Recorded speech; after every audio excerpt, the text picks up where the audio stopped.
Guys, आज मैं ownership video बनाने के लिए आया हूँ इधर।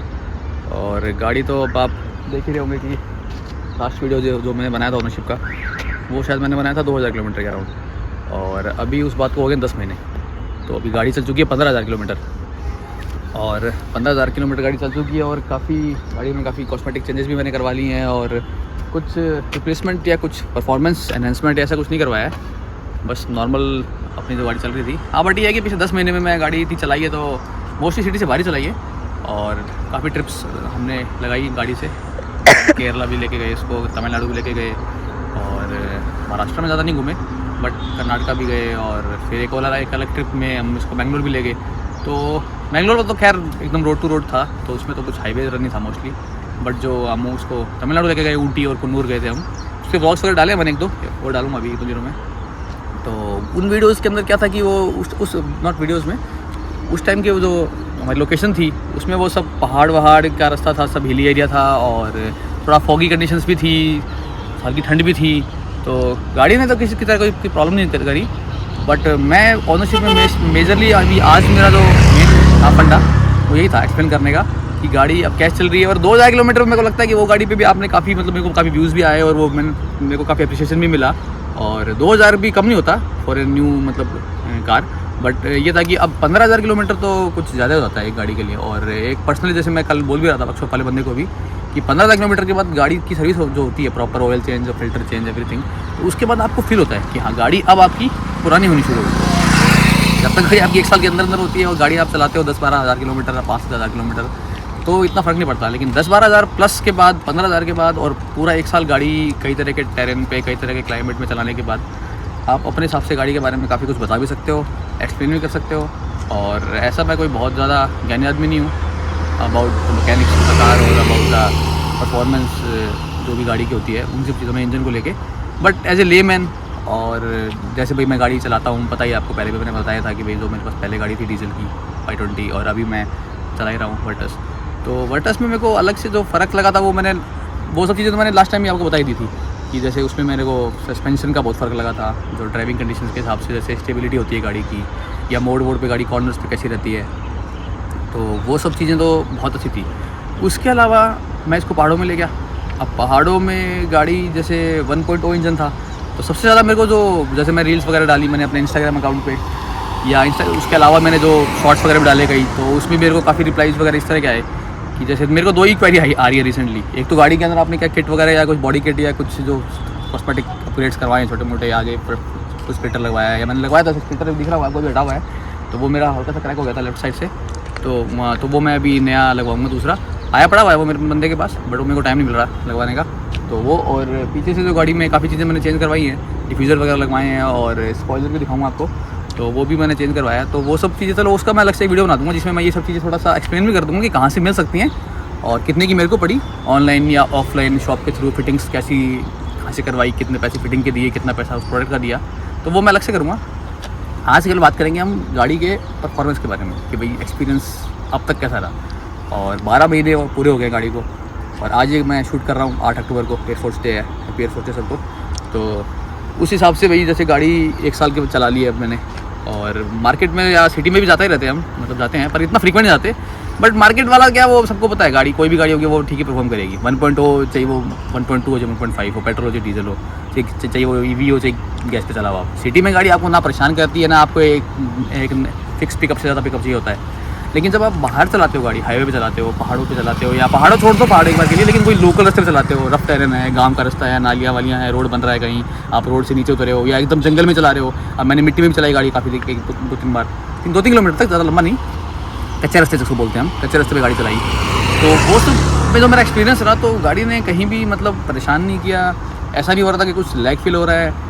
और सबसे मेन अप हिल जो रास्ता होता है, जैसे लोनावला वाले वीडियो में मैंने थोड़ा बहुत बताया था, लेकिन लोनावला अभी क्या है, वो आप एक बार चढ़ते हो 15 से 20 मिनट का ही मेनली अप हिल वाला रास्ता होता है, 15 मिनट में आप ऊपर पहुंच जाते हो, मतलब जो मेन रास्ता है चढ़ाई का वो। तो अब पूरे इंडिया में लोग वीडियो देखते हैं तो लोनावला हर एक को नहीं पता होगा, पर मोस्टली पता ही आजकल लोगों को बॉम्बे में मूवीज़ वजह से कि लोनावला जो जगह है वो थोड़ा हल्का सा पहाड़ी है। बट अभी मैं इसको ऊटी लेके गया कुन्नूर, अब वहाँ पे मैं काफ़ी सिंगल रोड पे, जहाँ पे बहुत ही कम रास्ता था, या कहीं पे जैसे कोई बस या ट्रक वरक ने रास्ता रोक दिया थोड़ा, और काफ़ी नैरो पैसेज में गाड़ी निकालनी पड़ रही है, तो वो तो चलो ड्राइवर का जजमेंट है, स्किल्स वगैरह है, वो सेकेंडरी चीज़ है। बट प्राइमरी ये है कि गाड़ी भाई आपकी रुकनी नहीं चाहिए, या अचानक से जैसे कुछ आपको पावर में लैग फील हो या कुछ पावर ऐसा कट सा फील हो गया, अरे यार गाड़ी रुक गई और फिर स्टार्ट नहीं हो रही है। या अब एक तो इसका क्या है कि ऑटो हिल जो असिस्ट है इसके अंदर, ऑटो हिल असिस्ट वो ऑटोमेटिक इसका ऑन ही रहता है, जैसे मतलब मैं ऑन ही रखता हूँ उसको, तो हिल असिस्ट जो होता है, तो उसमें जो अगर इसको ऑन रखते हो आप, तो फिर वो आप जैसे आपने कहीं पार्क भी की हुई है, लेट्स से ब्रेकर पे भी आपने गाड़ी रुकी हुई है, तो भी आपकी गाड़ी आगे नहीं जाएगी या पीछे नहीं आएगी, वो तो आपको पता ही है कैसे काम करता है। तो वो चीज़ पहाड़ों में बहुत हेल्पफुल होती है। अब तो क्या हर गाड़ी में आ रहा है ऑलमोस्ट 10-12 लाख की जो भी गाड़ियाँ हैं, मोस्टली 12-13 लाख से ऊपर, कोई से i20 हो या वरना हो या ऑल्ट्रोज हो या नेक्सन हो। अब तो मोस्टली मेरे को लगता है टॉप मॉडल में या ऊपर के 2-3 मॉडल में सब में आ रहा है अब अपना ये ऑटो हिल असिस्ट वाला, तो वो फीचर बहुत ही काम का है। और उसके अलावा अगर 1000 सीसी के इंजन की बात करें कि गाड़ी कैसे चल रही थी, या एसी मेन तो, क्योंकि एसी का ही सबको बहुत डर है। अभी भी मेरे को रिसेंटली अभी कल परसों भी मेरे को कमेंट आए हैं रील्स वगैरह पे भी 1-2, मेरा एक अलग से कार का भी पेज है, तो वो मैंने अभी रिसेंटली बनाया, उसके बारे में मैंने कुछ बताया भी नहीं, तो वो भी एक अलग से पेज बनाया हुआ था मैंने, जैप्स वर्टस नाम से, जैप्स अंडरस्कोर वर्टस। तो उस पर मैं कार के मैं कुछ ज़्यादा कुछ ज्ञान वान नहीं डालता हूँ उस पर, कुछ अपना कुछ मैं उस पर बस अपना वही जो चलता है रील्स में नॉर्मल अपना कैप्शन गेम और वही कुछ कैप्शन डाल दिया और गाड़ी के वीडियो बना दिया। तो लेकिन उसमें भी मेरे को क्वेरीज आती रहती हैं, बट पता लगता रहता है कि जो लोग वर्टस ले रहे हैं वो क्या फील कर रहे हैं, जो लेने वाले हैं। जैसे कल ही मैंने 2 लोगों को से मेरी बात हुई है, एक बोल रहा था कि BS रजिस्ट्रेशन से कैसे होगा, एक बोल रहा था कि मैं गाड़ी लूँगा तो फिर मेरे को ग्रुप में ऐड कर लेना महाराष्ट्र के, तो वो जो भी था, तो इस तरह से तो मेरे को उस पर क्वेरी आती हैं। तो उसमें भी मेरे को AC के बारे में काफ़ी क्वेरी आई कि यार AC मेरे को लग रहा है 1.0 में इतना अच्छा नहीं है, 1.5 लेने का सोच रहा हूँ AC की वजह से।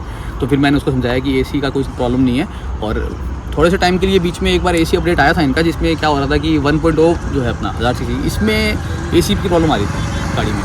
तो इसके अंदर ये था कि AC लोगों का ट्रिप मार रहा था, थोड़ा सा कट आ रहा था उसमें, या फिर 4-5 लोग बैठे हैं और लगेज है, तो AC की परफॉर्मेंस जितनी आपको चाहिए होती है एक गाड़ी से, वैसी शायद लोगों को ऐसा लग रहा था कि नहीं मिल रही थी ऐसा। अब मेरे को पर्सनली ऐसा नहीं लगा। अभी मैं जो बता रहा हूँ कि अभी जो सेकंड टाइम मैं गया हूँ मैंगलोर, अभी मैं अगस्त में गया था, तो उसमें हम 5 लोग थे, फुली ग्रोन अडल्ट्स 5 लोग, 2 तो काफ़ी मतलब अच्छे खासे हैवी मेरे मतलब ठीक है फैमिली में थे लोग, तो उनके साथ मैं गया। अब 800 किलोमीटर का ड्राइव 5 लोगों के साथ, फुल लगेज।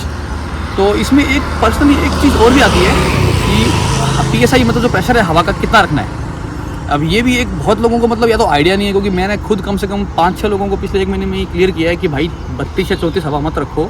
अगर तुम 2 जने या सिंगल चलाते हो, 2 जने बैठते हो, रोज मॉम डैड जा रहे हैं या भाई जा रहे हो कहीं कॉलेज तक बस, और लगेज नहीं है, तब तो 35 तक रखो। लेकिन अगर आप लगेज भी रख रहे हो या 3 या 4 लोग बैठ रहे हो, तो फिर 38 से लेके 44 तक रिकमेंडेड है, और वो रिकमेंडेड है, वो सही है। मैंने पर्सनली फील किया है इसको। मैं उस दिन निकला मैंगलोर के लिए अभी अगस्त में ही, तो रात को हम निकले, 5 लोग बैठे, लगेज भी था गाड़ी में, फुल था लगेज, ज़्यादा ही था, अच्छा खासा लगेज था, मतलब प्रॉपर जैसे बस नहीं जा रही हो कहीं, इतना लगेज था। तो इतना लगेज के साथ, उतने लोगों के साथ मेरे को गाड़ी जैसे ब्रेकर पे टच हुई, तो मेरे को भी टेंशन हुई पहली बार। तो अभी तक ऐसा नहीं हुआ था कि मैंने बड़े लगेज के साथ कहीं ट्रैवल किया था या ज़्यादा लोगों से ट्रैवल किया था, वो मेरा फर्स्ट टाइम था अभी अगस्त वाला। तो उसमें मेरे को लगा यार ये तो गाड़ी टच हो रही है, तो फिर इसका मतलब ये तो गाड़ी 5 लोगों में टच हो रही है, इसका मतलब गाड़ी नीचे है ये, तो फिर और लोग तो लोअर भी करा रहे हैं, वो तो चलो अलग स्टोरी है लोअर कराने वाला तो। बट अगर जो गाड़ी कंपनी से मिल रही है 179 mm के साथ ग्राउंड क्लियरेंस के साथ, इतने ग्राउंड क्लियरेंस पे अगर गाड़ी आपको मिल रही है और आप ये कह रहे हो कि 5 लोग बैठते गाड़ी से दब रही है, तो ऐसा नहीं है। वो उसमें और भी कई फैक्टर्स होते हैं, या तो आप ब्रेकर पे बहुत फास्ट निकाल रहे हो, या फिर आपने या आप चलाने का स्टाइल ऐसा है कि आप हमेशा फास्ट निकालते हो। कि अगर आपको सोचना पड़ेगा कि अगर आप अकेले बैठे हो गाड़ी में या 4-5 लोग बैठे हैं, तो 4-5 लोग बैठे हैं तो डेफिनेटली आपकी गाड़ी दबेगी, तो आपको थोड़ा प्यार से निकालना पड़ेगा। टेढ़ा करके निकालने की जरूरत नहीं है, वो पुरानी स्टाइल की तरह जैसे हम निकालते थे पहले ब्रेकर्स पे गाड़ी, मारुति और हुंडई पहले गाड़ियाँ होती थी घर में, वो टेढ़ा करके निकालते थे ब्रेकर पे, वो करने की जरूरत नहीं है आपको। बट ये कि आप हवा से रखो, अगर टायर में प्रेशर सही है तो डेफिनेटली वो तेज़ मत निकालो, नॉर्मल स्पीड पर निकालो, बट 100% मैं श्योर हूँ कि वो गाड़ी आपकी टच नहीं होगी। अब बात ये थी कि मैं उस दिन निकला मैंगलोर के लिए, तो गाड़ी में उस टाइम शायद 36 या 37 थी हवा, रफली मेरे को याद है। तो फिर मैंने अपने एक दोस्त को भी फ़ोन किया हैदराबाद में, साहिल, उसका भी चैनल है, तो भी मैं डालूंगा डिस्क्रिप्शन में, उसको भी आप देखना, वो भी डालता है वर्टस से देखो कई बार वीडियोस। तो उससे मेरे को लगता है उसको मेरे से वो काफ़ी ज़्यादा पता है। तो मैंने उसको पर्सनली उस दिन रात को कितना 1 बज रहा था शायद, और मैं लोनावाला वाले के आसपास ही था, मतलब ये अपने हाईवे पे टुवर्ड्स मैंगलोर, जो मैंगलोर का हाईवे है। तो मैंने उसको फिर फ़ोन किया पेट्रोल पंप पे कि मैंने कहा भाई हवा मेरे को कम लग रही है और तू थोड़ा सा आइडिया बता एग्जैक्ट। अब उसका GT है वैसे, तो GT का पावर का अलग स्कीम है, तो हवा का मेरे को लगता है मोस्टली रिकमेंडेड सेम ही है दोनों में प्रेशर्स। तो मैंने उसको पूछा, तो फिर उसने मेरे को बोला कि आप 44 करा लो या 44 करा लो। तो फिर मैंने उसकी बात को ये सोचते हुए कि 44 तो नहीं रहेगा सही, 42 करा लेते हैं। तो मैंने क्या किया, मैंने गाड़ी में 5 लोग बैठे हुए थे, लगेज भी था, तो मैंने आगे के दोनों टायर में 42 करा लिया और पीछे के दोनों टायर में 38 करा लिया। नहीं सॉरी उल्टा, पीछे 42 करा लिया, आगे 38 करा लिया। तो उससे क्या हुआ कि गाड़ी जैसे पीछे से हैवी हो रखी थी, लगेज भी पीछे होता है, लोग भी पीछे ज़्यादा बैठते हैं तो वेट ज़्यादा पीछे फील होता है, तो मैंने करा लिया। और उसके बाद गाड़ी का एक तो ड्रास्टिक डिफरेंस आ गया माइलेज में, क्योंकि मैं यहाँ से वो जो पेट्रोल पम्प था वो करीबन मेरे घर से 1 किलोमीटर 1 घंटे के ड्राइव पे था। तो 1 घंटे में जो एवरेज वो दिखा रहा था, मैंने 2-3 बार चेक किया था, तो 12.5 या 13 आ रहा था ऐसा कुछ। और जैसे ही मैंने वो माइलेज दोबारा मतलब देखा तो वो 15 से ऊपर होता था। और वो केवल रीज़न यही था, मैंने कुछ चलाने में या हैबिट्स में कुछ चेंज नहीं किया, मैंने सिर्फ इतना चेंज किया कि मैंने हवा भरवा ली अच्छे से। तो ये हवा वाला जो एक एस्पेक्ट है, ये काफ़ी लोग मतलब ध्यान ही देते हैं, वो छट हो जाता है उनके माइंड से, या फिर उनको लगता है कि नहीं उनको तो आदत चल रही है दूसरी गाड़ियों की, चाहे उनके घर में लैंसर हो, चाहे उनके घर में स्कोडा का कोई गाड़ी हो, या मारुति कोई गाड़ी हो, कोई भी गाड़ी हो सीडान। तो अगर गाड़ियों के अंदर अगर जैसे मैं मालूम कि कोई भी गाड़ी आपके घर में इस तरह की पुरानी, और आपको उसी की गाड़ी की आदत है कि वो गाड़ी अगर आपकी 5 लोगों के अंदर बैठ के आप कहीं जा रहे हो और आपने फिर हवा उस पर कम रखी हुई है, तो आपको लगा कि हवा से कुछ फ़र्क नहीं पड़ेगा, तो ऐसा नहीं है, डेफिनेटली फ़र्क पड़ेगा। और अभी वर्टस के लिए जो अगर वर्टस वाले लोग स्पेशली अगर जो वीडियोस देख रहे हैं और नॉर्मली बाकी गाड़ी भी रखते हो आप, तो आप ध्यान रखो हवा का थोड़ा सा एक्स्ट्रा इस पे। और जैसे ही आपने हवा एकदम सही कराई, आपको माइलेज भी मिलेगी, गाड़ी आपकी कहीं टच भी नहीं होगी, और पिकअप में भी ड्रास्टिक डिफरेंस आएगा। और 1.0 इंजन में अगर आप चला रहे हो तो फिर आपको हवा अगर गाड़ी दब नहीं रही है तो गाड़ी को जोर नहीं आ रहा है, फिर वो AC भी अपनी जगह पे परफॉर्म करेगा। वो तो ये सब चीज़ें जुड़ी हुई होती है, तो इनका हल्का हर चीज़ का पड़ता है। आप कैसे रास्ते में चला रहे हो, आप कितनी हवा में चला रहे हो, कितने लोगों में चला रहे हो, तो हर चीज़ काउंट होती है हल्की सी। लेकिन मेजर 2-3 चीज़ों को ध्यान रखना है आपको कि एक तो हवा से रखो, और एक जब 5 लोग बैठे हो तो ब्रेकर पे फिर थोड़ा सा आराम से निकालो गाड़ी। और अभी हाईवे पे जाते हो तो ब्रेकर्स इतने फ्रीक्वेंटली नहीं मिलते हैं। मैं तो घर से निकला था तो बस वही मेरी कॉलोनी में जो ब्रेकर हैं तो मेरे को हाईवे पे ज्वाइन होने के लिए 2-3 ब्रेकर आते हैं रास्ते में, बस वहीं पे मेरे को समझ में आ गया कि हवा शायद कम है और गाड़ी टच हो रही है बस। तो वो चीज़ मैंने हवा वाली भी एक फिक्स कर ली। अभी उसके अलावा अगर और कुछ जैसे पर्सनली अगर कुछ बोला जाए तो अभी तक गाड़ी एक बार आपको थोड़ा दिखा देते हैं। गाड़ी वो होंगे तो आप जैसे गाड़ी अगर देखें, जैसे भाई थोड़ा गाड़ी दिखाओ इनको।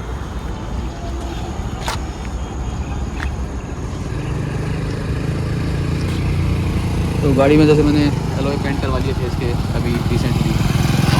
ये जो कैलिपर्स है ये मैंने येलो करवा लिए थे गाड़ी के अंदर। ये स्पॉइलर मैंने थोड़ा अलग लगवाया। फिर ये डिफ्यूज़र के लिए मैंने not a diffuser but diffuser के लुक के हिसाब से अलग से थॉर्न्स लिए थे 4 अमेज़ॉन से, तो ये मैंने लगवा लिए। तो ये सब चीज़ें जो हुई गाड़ी के अंदर। इसके अलावा साइड से आप देखेंगे तो स्पॉइलर का भी लुक काफ़ी अच्छा आ रहा है। तो ये लुक ये M टाइप स्पॉइलर है। पहले वो कंपनी वाला सोचा था लेने की, फिर मैंने ये ले लिया। तो इसकी भी स्टोरी है, कैसे लिया, किसके थ्रू लिया, वो सब भी मैं अगले वीडियो में एक्सप्लेन करूँगा। और आज की वीडियो में बस मैं आपको गाड़ी दिखाने का मेरा बस आज इतना ही फंडा था कि गाड़ी आपको देख के थोड़ा समझ में आ जाएगा कि पहले से कितनी चेंज हो गई है। वो मैंने टिंट विंट करवा लिया है, अवॉइड करना उस चीज़ को, वो तो ऐसे ही बस थोड़ा शौक के लिए करवा लिया। तो ये मैं आपको बता रहा था कि गाड़ी जो है अब आपको एकदम अलग दिख रही है। तो ये सब पेंट वेंट करवा लिया। नंबर प्लेट तो मैंने शायद लास्ट वाली वीडियो में भी चेंज शायद करा ली थी, नंबर प्लेट आपने देखी होगी। तो एक तो मेरा इंस्टा का पेज है, आपको ज़्यादा गाड़ी का अगर कुछ ज़्यादा फन मतलब के लिए या ऐसी थोड़ा सा अम्यूजमेंट के लिए अगर वीडियोस देखने होते हैं, रील्स वगैरह आजकल काफ़ी चलती है इंस्टाग्राम पे, तो वो अगर आप देखेंगे तो वो तो मैंने आपको बता ही दिया है। पेज का मैं लिंक डाल भी दूँगा नीचे, मतलब प्रोफाइल का अपने। और उसके अलावा गाड़ी है मेरी तो सर्विस, हाँ एक सर्विस कॉस्ट का भी था कि भाई मेरे को पहले मेरे को लगा कि यार ये वीडियो में मैं मतलब मैं अलग से वीडियो बना दूँ सर्विस के लिए। फिर मेरे को लगा कि यार आप लोग इतना वीडियोस देखते हो कि नहीं पता नहीं मेरे को, लेकिन मेरे को खुद को पर्सनल लगता है कि बड़े बोरिंग लगते हैं। फिर सर्विस के वीडियो आप जा रहे हो वहाँ पे, फिर वो एक प्रिंट आउट दे रहे हैं, वो दिखा रहे हैं, फिर आप उसको फोटो में दिखा रहे हो। तो वो इससे अच्छा मैं ओनरशिप अभी एक्सप्लेन कर रहा हूँ अपना 15,000 का। तो इसी वीडियो के अंदर मैं वो चीज़ भी ऐड कर देता हूँ कि जैसे मैंने कल ही सर्विस करवाई है इसकी 7 तारीख को। तो उस सर्विस में क्या कि एक तो मैंने SVP लिया था, तो SVP में आपको क्या मिलता है, और अब तो खैर मोस्टली लोग ले ही रहे हैं। तो SVP मैंने तो 32,000 का लिया था। अभी वो जितना भी मिल रहा है 30 का मिल रहा है या 32 का मिल रहा है या 35 का मिल रहा है, मैं श्योर नहीं हूँ क्या कॉस्ट है, पर मोस्टली शायद 32 का मिल रहा है 32 का। तो वो मैंने SVP लिया, service value package for the 4 years. तो उस 4 साल में काफ़ी आइटम्स उसमें कवर हो जाते हैं, जैसे 4 litre fuel, sorry engine oil, fuel बोल रहा हूँ सॉरी, इंजन ऑयल। उसके अलावा एयर फिल्टर कैप वगैरह और ये सब जितने भी छोटे मोटे कुछ क्लीनिंग के लिए कुछ है या कुछ और जो कंज्यूमेबल्स हैं बेसिक, उनकी कॉस्ट वो कवर कर लेते हैं। तो वो सब चीज़ों में उसमें एक अलग से एक राइटअप भी है मेरे पास, छोटा सा फोटो है, उसके अंदर भी 8 आइटम लिखे हुए हैं। वो भी मैं इसमें वीडियो में आपको दिखा दूँगा, लगा के अटैच कर दूँगा वीडियो में, इससे आपको आइडिया लग जाएगा कि जो आप SVP लेते हो 4 साल के लिए, उसमें आपको क्या होता है कि ये सब चीज़ें वो कंपनी करके देती है। और अभी फर्स्ट सर्विस थी, तो फर्स्ट सर्विस में ये 15,000 किलोमीटर पे, तो इसमें मेरे को 1 भी रुपया नहीं देना पड़ा। तो जो मेरे पास बिल बना मेरा वो 0 पे था। बस ये वाइपर्स मैंने को चेंज करवाने थे, क्योंकि बारिश बॉम्बे में काफ़ी ज़्यादा होती है और एक सीज़न में एक वाइपर कितनी अच्छी क्वालिटी का हो, मेरे को तो पर्सनली ये लगता है कि एक सीज़न नहीं चल पाता है। तो ये वाइपर मैंने चेंज करवाए 1200 रुपये के। और इस वाइपर के अलावा मेरे जो कॉस्ट थी वो मेरी अपनी जेब से कुछ नहीं लगा SPP की वजह से। वैसे उन्होंने मेरे को शायद फॉर द रिकॉर्ड वो एक बिल बना के थे एस्टिमेट वाला, तो उसमें वो 5,500 रुपये दिखा रहा था। तो 5,500 रुपये का वो बिल जो कि मेरा वे ऑफ हो गया SPP की वजह से, तो वो पैसा उसमें मेरे को देना नहीं पड़ा। और उसके अंदर उन्होंने सर्विस अच्छे से करके दे दी मेरे को। और वही 4-5 घंटे जो सर्विस इनका टाइम होता है वो लिया इन्होंने। और मैंने डाउनटाउन से लिया गाड़ी, तो मैं वहीं जाता हूँ सर्विस करवाने। वैसे मेरे घर के पास नेरुल में भी है सर्विस सेंटर, पर मेरी उधर हाई लो हो रखी है थोड़ी, तो मेरे को लगता है भाई ठीक है गाड़ी उन्हीं से खरीदी है तो वहीं पे। और फिर एक दोस्त और था उसको भी करवानी थी, तो वो भी आया हुआ था कल वहीं, तो उससे भी मिलना था, तो दोनों काम हो गए। तो उधर तो उसने और मैंने एक्चुअली सेम ही मतलब एक ही दिन ली थी गाड़ी, तो उसका भी एक साल हो रहा था। उसकी चलती नहीं है बट इतनी, सिटी में रहता है, तो उसकी गाड़ी है वही सेम ही मॉडल है उसके पास 1.2 टॉप लाइन ऑटोमेटिक वाइट। तो उसकी गाड़ी सर्विस करवानी थी, तो मेरे को मैं कहता हूँ मिल लेंगे।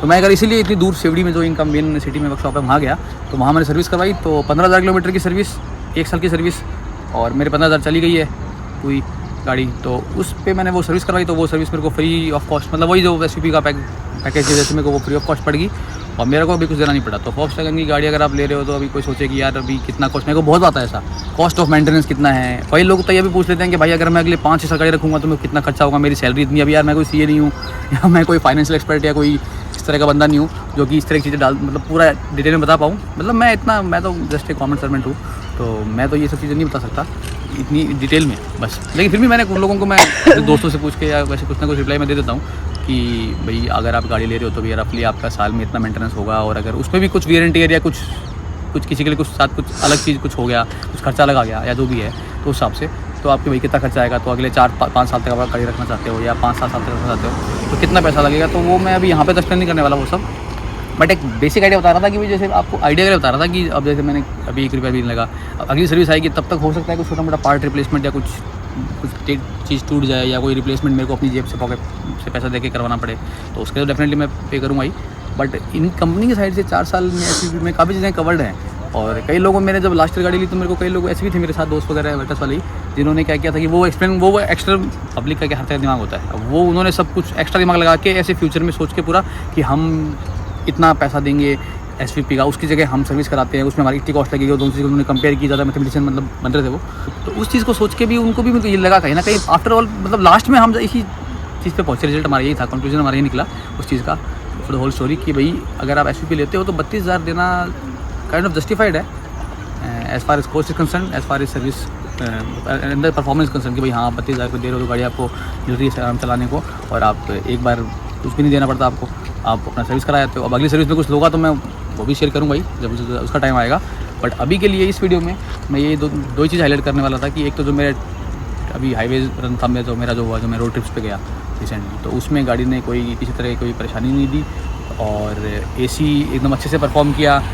और पिछले वीडियो और इस वीडियो के बीच में कुछ मेजर जो कुछ हुआ तो ऐसा था कि एक तो इनका विंडो का अपडेट आया था, राइट साइड की विंडो जो थी ड्राइवर साइड की विंडो, वो इसमें प्रॉपरली मतलब कभी कभी काम नहीं करती थी। मेरे साथ तो केवल एक ही बार ऐसा हुआ in the whole last 10 months, केवल एक ही बार ऐसा हुआ। और उसके अलावा AC में अपडेट भी आया था कि भाई आपका AC में कुछ प्रॉब्लम आती है तो एक अपडेट आया था, तो वो अपडेट मैंने करवाया था। मेरे को AC में भी प्रॉब्लम नहीं है पर्सनली, मैं कोई ऐसे मार्केट नहीं कर रहा हूँ कंपनी का, जबरदस्ती मार्केटिंग नहीं करूँगा कि भाई बहुत अच्छी कंपनी है सब कुछ, वो सब है नहीं है, जो भी है वो अपना एक्सपीरियंस होता है पर्सनली, वो तो सब्जेक्टिव चीज़ है।